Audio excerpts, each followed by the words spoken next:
2025-26ની બાર એસોસિએશનની election છે એ અમારી આત્મસન્માનની લડત છે અને આત્મસન્માન માટે અમે અમારી પેનલને લઈ અને અમારે આ ચૂંટણી લડવા આવેલ છીએ. ઘણા બધા પડકારજનક પ્રશ્નો છે. જે પડકારજનક પ્રશ્નોની અંદર મેઇન જોઈએ તો એટીએમ, એ ઉપરાંતના પોસ્ટ ઓફિસ, વકીલ ભવન, 5 એકર જે વકીલ ભવન બાર એસોસિએશનને જગ્યા આપવામાં આવેલી છે એના પ્રશ્નો છે.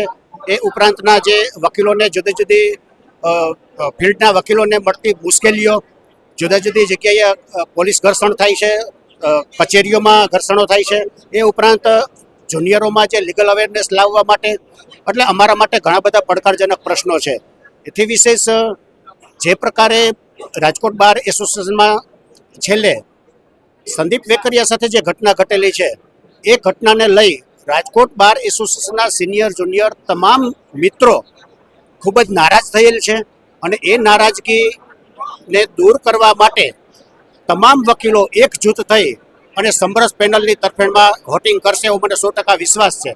બીજું કે સંદીપ વેકરિયાને જે એજન્ડો ન હતો એ એજન્ડા વગર એને સભ્યપદ રદ કરવામાં આવે છે. એટલું જ નથી પૂરતું, Sandeep Vekariya bar council of ગુજરાતમાં જાય છે ન્યાય મેળવવા માટે. બાર આ જે પ્રશ્ન હતો એ ખૂબ જ સેન્સિટિવ પ્રશ્ન હતો, તાત્કાલિક એને નિરાકરણ લાવવાની જરૂર હતી. તો બાર કાઉન્સિલના ચેરમેન, વાઇસ ચેરમેન સહિતના તમામ હોદ્દેદારોએ પ્રશ્નની ગંભીરતા સમજી તાત્કાલિક એક જ દિવસની અંદર સંદીપ વેકરિયાનું સભ્યપદ છે એ કાયમ કરી ચૂંટણી લડી શકશે એવો હુકમ ફરમાવેલ છે.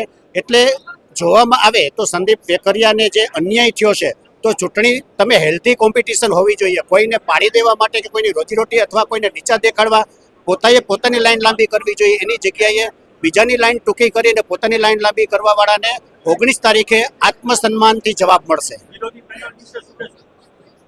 વિરોધી પેનલ વિશે મેં આપને કીધું કે એક નીચે જવાનું એક સ્તર હોય, પરંતુ અહીંયા તો રોજીરોટી સુધી આ લોકો જે જતા ગયા છે એનો જવાબ છે એ 19 તારીખે એ લોકોને મળી જશે.